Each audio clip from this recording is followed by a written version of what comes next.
हम्म, कल्पना कीजिए कि एक बहुत ही साधारण सी इच्छा है। मतलब मान लीजिए घर के आंगन में बंधी एक गाय देखने की चाहत।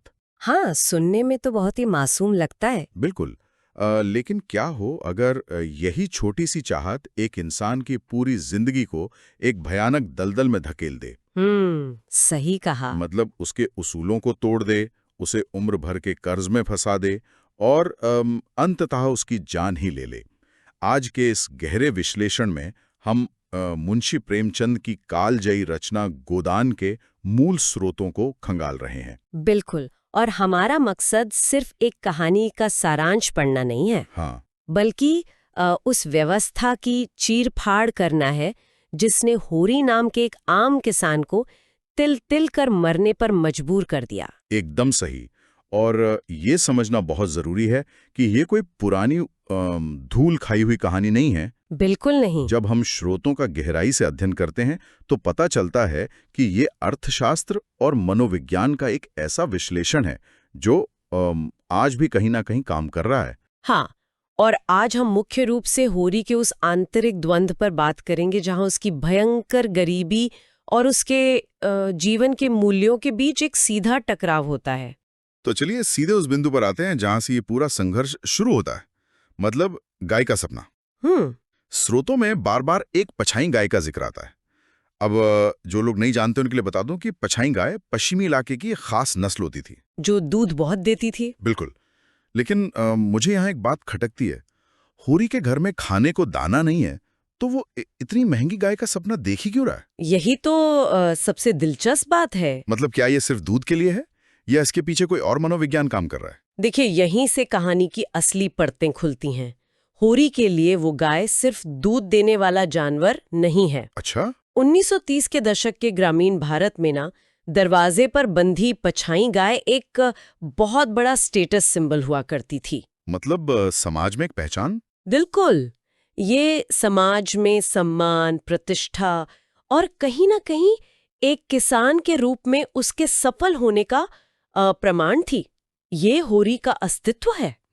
जब होरी अपने ही गांव के भोला अहीर की उस शानदार गाय को देखता है ना, तो उसकी बरसों की दबी हुई लालसा जाग उठती है। लेकिन लालसा तो ठीक है, सवाल ये है कि वो इसे खरीदेगा कैसे? हाँ, पैसे तो है नहीं उसके पास। बिल्कुल। उस पर तो पहले से ही महाजनों का कर्ज है। और यहीं पर होरी एक ऐसा कदम उठाता है जो उसके मूल चरित्र से बिल्कुल मेल नहीं खाता। हाँ, वो जो चालबाजी करता है। बिल्कुल।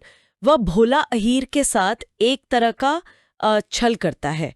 वो भोला को अपने बैलों का चारा यानी भूसा देने का वादा करता है, जबकि उसके अपने बैल भूखे मर रहे हैं। और सबसे बड़ी बात, वो विदुर भोला को दूसरी शादी कराने का झूठा लालच देकर वो गाय उधार ले आता है। अब इस घटना को अगर हम गहराई से समझें तो ये सिर्फ एक किसान की चालाकी नहीं है। नहीं, बिल्कुल नहीं। होरी मूल रूप से एक धर्मभीरू और बेहद ईमानदार व्यक्ति है।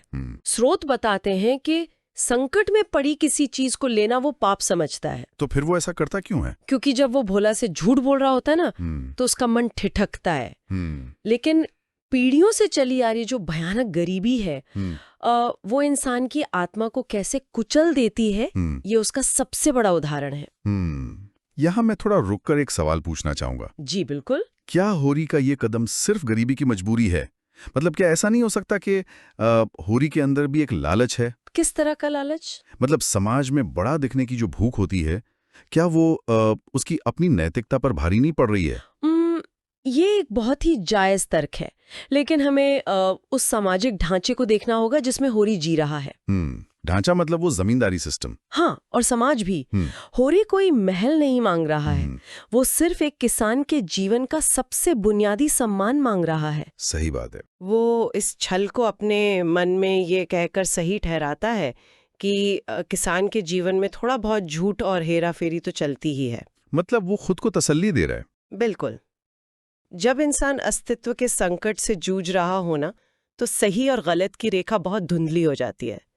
ये उसके अंदर बैठे आदर्शों और उसकी लालसा के बीच का पहला बड़ा टकराव है। और ये टकराव सिर्फ उसके अंदर नहीं चल रहा है, बाहर एक और बहुत बड़ी ताकत है जो होरी जैसे किसानों की जिंदगी को कंट्रोल कर रही है। आप राय साहब की बात कर रहे हैं ना? हाँ, मेरा मतलब है उस समय की जमींदारी व्यवस्था। स्रोतों में होरी और जमींदार राय साहब के बीच के संवादों का जो वर्णन है वो सच में इंसान को सोचने पर मजबूर कर देता है। बिल्कुल। राय साहब का चरित्र बहुत ही अजीब और विरोधाभासी है। विरोधाभासी इसलिए क्योंकि राय साहब एक ही समय में दो अलग-अलग नावों की सवारी कर रहे हैं। एकदम सही। वैचारिक रूप से वे खुद को बहुत प्रगतिशील दिखाते हैं। हाँ, वे राष्ट्रवादी विचारधारा रखते हैं, आज़ादी के आंदोलन में सत्याग्रह में हिस्सा लेकर जेल जा चुके हैं। और साम्यवाद या कम्युनिज्म जैसी बातें भी करते हैं कि समाज में बराबरी होनी चाहिए। बिल्कुल, लेकिन उनके काम देखिए। हाँ, बातें कम्युनिज्म की और काम पूरे सामंती। वे अपने किसानों से नजराना और दांड वसूलते हैं। अब इन शब्दों को थोड़ा खोलते हैं। हाँ प्लीज। नजराना मतलब जमींदार को दिया जाने वाला एक तरह का अनिवार्य गिफ्ट या रिश्वत, जो किसानों को जमीन जोतने के बदले देना ही पड़ता था। एक तरह का हफ्ता वसूली समझ लीजिए। हाँ, और दांड मतलब मनमाना जुर्माना। राय साहब होरी के सामने बैठकर बाकायदा अपने दुखों का रोना रोते हैं। अरे वो दुख तो मतलब। हाँ, कहते हैं कि उन्हें बड़े बड़े अफसरों को दावतें देनी पड़ती हैं, सरकारी चंदे देने पड़ते हैं, और अपनी ये शानो शौकत बनाए रखने के लिए मजबूरन किसानों का खून चूसना पड़ता है। और यहीं पर सत्ता का असली खेल समझ आता है। राय साहब उस शक्ति संरचना, पावर डायनामिक्स को छोड़ने के लिए बिल्कुल तैयार नहीं है जो उन्हें ये विशेषाधिकार देती है। लेकिन यह मैं थोड़ा राय साहब के नजरिए से भी सोचना चाहूंगा। अच्छा, मतलब क्या राय साहब खुद भी ब्रिटिश हुकूमत के लगाए गए भारी भरकम टैक्स और लगान के सिस्टम के शिकार नहीं थे? हाँ, वो तो थे। अगर वे अफसरों को दावत नहीं देंगे तो अंग्रेज उनकी जमींदारी छीन लेंगे। तो क्या उनका ये दुख पूरी तरह से झूठा है? देखिए, क्या वे सच में इस पूरी चेन में ऊपर से बंधे हुए नहीं हैं? आपका ये कहना सही है कि ब्रिटिश व्यवस्था ने जमींदारों पर भी भारी दबाव बना रखा था। हाँ, लेकिन हम दोनों के दुखों की तुलना नहीं कर सकते ना। वो कैसे? एक तरफ होरी है जिसके घर में कल क्या पकेगा इसका कोई ठिकाना नहीं है, जिसके बच्चे कुपोषण का शिकार है। ये तो है। और दूसरी तरफ राय साहब है जिनकी मजबूरी ये है कि उन्हें शिकार पर जाना है, पोलो खेलना है और महंगी दावतें देनी है। मतलब उनका दुख अपनी लाइफस्टाइल बचाने का दुख है। बिल्कुल। राय साहब का दुख अपनी विलासिता को बनाए रखने का दुख है, जबकि होरी का दुख सिर्फ जिंदा रहने का दुख है। ये एक बहुत ही सटीक अंतर है, विलासिता बनाम अस्तित्व। और जमींदार के इस लगातार आर्थिक शोषण का असर ये होता है कि होरी का परिवार हमेशा एक सूत के धागे पर लटका रहता है। हाँ, कोई भी छोटी सी परेशानी उन्हें पूरी तरह बर्बाद कर सकती है।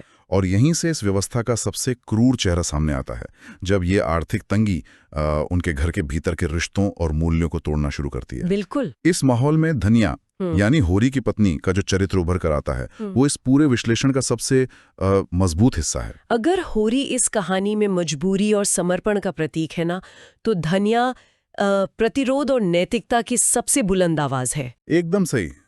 जहां होरी ये मानकर बैठ गया है कि जमींदार और व्यवस्था के सामने सिर झुकाकर ही जिया जा सकता है। हाँ, उसका तो बाकायदा ये डायलॉग है कि जब दूसरे के पांव तले अपनी गर्दन दबी हुई है तो उन पांवों को सहलाने में ही कुशल है। अरे हाँ, लेकिन धनिया इस बात को सिरे से खारिज करती है। उसे समझ नहीं आता कि जब वे अपनी खून पसीने की कमाई से लगान दे रहे हैं तो मुफ्त में खुशामद क्यों करें। और धनिया की ये सोच न सिर्फ बातों तक नहीं रहती, वो एक्शन भी लेती है। बिल्कुल। जब परिवार पर सबसे बड़ा संकट आता है तब धनिया की असली परीक्षा होती है। स्रोतों के मुताबिक होरी और धनिया का जवान बेटा गोबर उसी भोला आहिर की विधवा बहू झुनिया से प्रेम कर बैठता है। हाँ, और झुनिया गर्भवती हो जाती है। और समाज के डर से गोबर रात के अंधेरे में शहर भाग जाता है लखनऊ। अब यहाँ स्थिति की गंभीरता को समझिए। हाँ, मतलब एक तो भयंकर गरीबी, उस पर से बिरादरी का खौफ। बिल्कुल। एक विधवा जो गर्भवती है और जिसे गोबर पीछे छोड़ गया है, वो रात के समय होरी के दरवाजे पर आके खड़ी हो जाती है। और ये 1930 का ग्रामीण भारत है। होरी अंदर से काम जाता है। उसे पता है कि अगर उसने इस लड़की को पनाह दी ना तो पूरा गांव, पूरी बिरादरी उनका हुक्का पानी बंद कर देगी। समाज उनका पूरी तरह से बहिष्कार कर देगा। इसलिए होरी चाहता है कि जुनिया को घर से निकाल दिया जाए। ये वो पल है जहां अर्थशास्त्र और नैतिकता आमने सामने खड़े होते हैं। समाज क्या कहेगा, ये डर होरी की इंसानियत पर हावी होने लगता है। लेकिन धनिया चट्टान की तरह बीच में खड़ी हो जाती है। वो उस बेसहारा लड़की को आधी रात में सड़क पर धक्के खाने के लिए छोड़ने से साफ इनकार कर देती है। और ये कोई आसान फैसला नहीं था। उनके घर में खुद खाने को कुछ नहीं है, लेकिन वे एक और इंसान का पेट भरने की जिम्मेदारी ले लेते हैं। बिल्कुल। ये घटना एक बहुत ही गहरा सवाल उठाती है।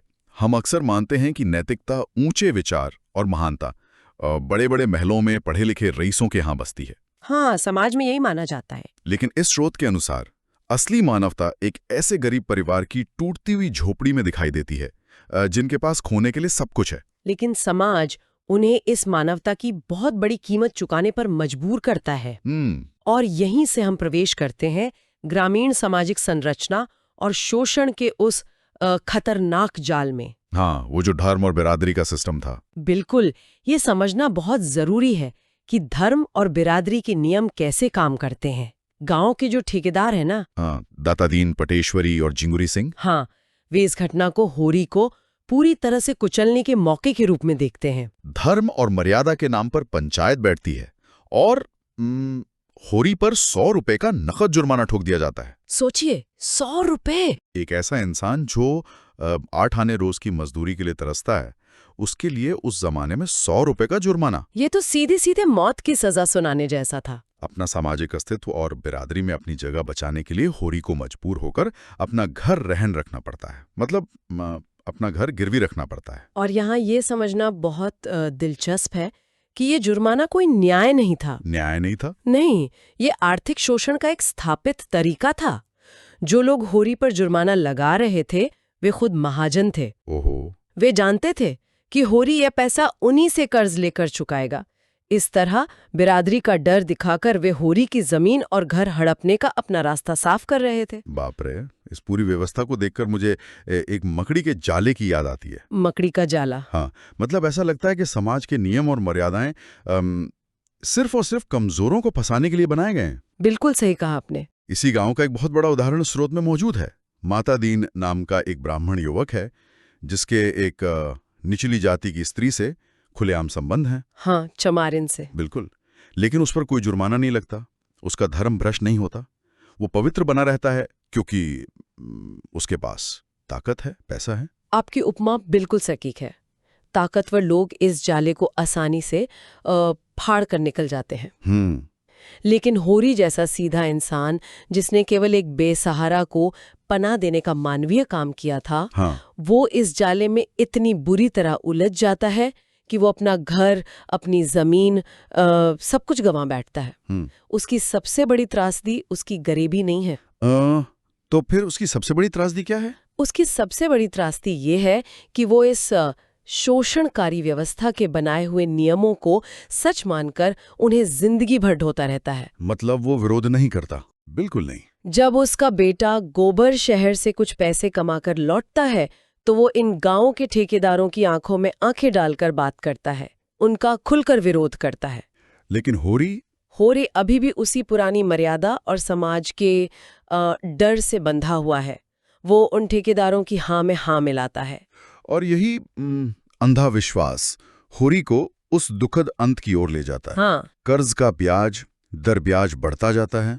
जो होरी कभी अपने खेतों का मालिक था, जिसे अपनी किसानी पर गर्व था, अब वो मजदूरी करने पर मजबूर हो जाता है। और कर्ज और सामाजिक दबाव का ये बोझ उसे पूरी तरह से तोड़ देता है। बिल्कुल। और यहाँ से कहानी अपने अंतिम और सबसे दर्दनाक हिस्से में प्रवेश करती है। ये सिर्फ एक व्यक्ति का नहीं, बल्कि एक पूरे वर्ग के अस्तित्व का संघर्ष है। बिल्कुल। होरी की जमीन नीलाम हो चुकी है। अब उसके पास अपना कहने को कुछ नहीं बचा है। घर में पोते मंगल के लिए दूध की एक बूंद नहीं है। और अपने सिर पर चढ़े कर्ज को उतारने के लिए और परिवार का पेट पालने के लिए होरी एक ऐसा काम पकड़ता है जो उसकी उम्र और उसके कमजोर शरीर के लिए जानलेवा है। वो जेठ की भयंकर गर्मी में लू के थोपेड़ों के बीच एक नई बन रही सड़क के लिए कंकड़ तोड़ने का काम शुरू करता है। वो भी सिर्फ 8 आने रोज की दिहाड़ी पर। जब मैं स्रोतों में इस दृश्य को पढ़ रहा था तो रोंगटे खड़े हो गए। एक कुपोषित बूढ़ा शरीर जो पहले से ही मानसिक रूप से टूट चुका है, वो उस चिलचिलाती धूप में पत्थर तोड़ रहा है। यह भीषण और अमानवीय श्रम ही अंततः होरी की जान ले लेता है। हाँ। वह लू लगने से वहीं खदान में गिर पड़ता है और जब उसे मरणासन्न हालत में घर लाया जाता है, तब साहित्य के इतिहास का शायद सबसे बड़ा और सबसे क्रूर व्यंग घटित होता है। बिल्कुल। होरी की सांसें उखड़ रही हैं, मृत्यु उसके सिरहाने खड़ी है, और उस वक्त उसी धर्म के ठेकेदार दाता दीन का वहां आगमन होता है। और वो क्या कहता है? वो गोदान की बात करता है। हाँ, वो धनिया से कहता है कि होरी की आत्मा की शांति और मुक्ति के लिए गोदान करवाओ, मतलब एक गाय का दान करो ब्राह्मण को। सोचिए उस समय धनिया के पास घर में क्या बचा था? कुछ भी तो नहीं। केवल वो 20 आने पैसे जो उसने दिन रात सुतली बेचकर अपनी उंगलियों को छीलकर कमाए थे। वो धनिया जो जिंदगी भर इस व्यवस्था से लड़ती रही, वो थक हार कर वो 20 आने पैसे उस ब्राह्मण के हाथ में रख देती है। और कहती है, महाराज, घर में न गाय है, न बछिया, न पैसा, यही इनका गोदान है। ये दृश्य सोचने पर मजबूर कर देता है कि जीवन की इससे बड़ी विडंबना और क्या हो सकती है? बिल्कुल नहीं हो सकती। जिस इंसान ने अपनी पूरी जिंदगी सिर्फ एक गाय पाने के लिए अपना खून पसीना एक कर दिया, उस एक स्टेटस सिंबल के लिए उसने अपनी नैतिकता से समझौता किया, जिंदगी भर कर्ज के चक्की में पिसता रहा, और मरते दम तक वो अपने दरवाजे पे एक गाय नहीं बांध सका। हाँ, लेकिन ये दुनिया, ये शोषक समाज उसके मरने पर भी उसी गाय का दान मांग रहा है। यही इस पूरे विश्लेषण का सबसे मुख्य बिंदु है। वो गाय जो शुरुआत में होरी के लिए सम्मान, स्टेटस और सर्वाइवल का प्रतीक थी, कहानी के अंत में उसी शोषक व्यवस्था का सबसे बड़ा हथियार बन जाती है। एकदम से। यह व्यवस्था एक गरीब को जीते जी तो नोचती ही है, लेकिन मौत के बाद भी उसे नहीं बख्शती। यह अंत सिर्फ होरी की हार नहीं है, ये उस पूरे ग्रामीण और सामंती ढांचे की क्रूरता का पर्दाफाश है। अगर हम इन तमाम कड़ियों को एक साथ जोड़ें तो एक बहुत ही खौफनाक तस्वीर सामने आती है। हाँ, बिल्कुल। होरी का वो गाय का सीधा साधा सपना असल में एक ऐसा फंदा था जो धीरे धीरे कसता गया। हमने राय साहब का वो खोखला आदर्शवाद देखा, जो मंच पर तो कम्युनिज्म की बातें करता है, लेकिन असल जिंदगी में किसानों का खून चूसता है। और हमने धनिया का वो बेमिसाल साहस भी देखा, जो भयंकर तंगी में भी एक बेसहारा को पनाह देती है। हाँ, और हमने धर्म और बिरादरी के नाम पर उस निर्मम शोषण को देखा, जहां न्याय सिर्फ अमीरों की बपौती है। और महत्वपूर्ण बात यह है कि ये सिर्फ 1930 के भारत की कहानी नहीं है। नहीं, बिल्कुल नहीं। प्रेमचंद ने मानव स्वभाव और सामाजिक ढांचों की जो नब्ज पकड़ी थी, वो आज भी उतनी ही धड़क रही है। बिल्कुल। और शायद ये पूरी चर्चा इस एक गहरे सवाल पर आके टिक जाती है कि अगर आज के समाज के आसपास देखा जाए, भले ही हम 21वीं सदी में जी रहे हैं, हमारे हाथों में स्मार्टफोन है और शायद अब दरवाजे पर बंधी गाय वो पुराना स्टेटस सिंबल नहीं रही। आज चीजें बदल गई हैं। लेकिन क्या आज के इंसान का अपना एक गोदान नहीं चल रहा है? ये तो बहुत गहरी बात कह दी आपने। आज की वो महंगी गाड़ी, वो बड़ा सा सपनों का घर, या समाज में अपनी हैसियत दिखाने की वो अंधी दौड़, मेरा मतलब है वो दौड़ जिसके लिए इंसान अपनी क्षमता से बाहर जाकर ईएमआई के भारी भरकम जाल में फंस जाता है। बिल्कुल, ईएमआई आज का नया कर्ज है। हाँ, तो क्या आज का आम आदमी भी उसी होरी की तरह किसी न किसी अदृश्य आर्थिक व्यवस्था का कर्ज चुकाते चुकाते अपनी पूरी जिंदगी नहीं खपा रहा? सच में सोचने वाली बात है। समाज में अपनी झूठी शान बनाए रखने के लिए क्या आज का इंसान भी अपनी जिंदगी का पूरा स्वेटर नहीं उधेड़ रहा है? सुनने वालों को इस सवाल पर विचार जरूर करना चाहिए। हाँ, क्योंकि हो सकता है कि आज होरी का चेहरा बदल गया हो, लेकिन शोषण का वो चक्र वो आज भी लगातार घूम रहा है।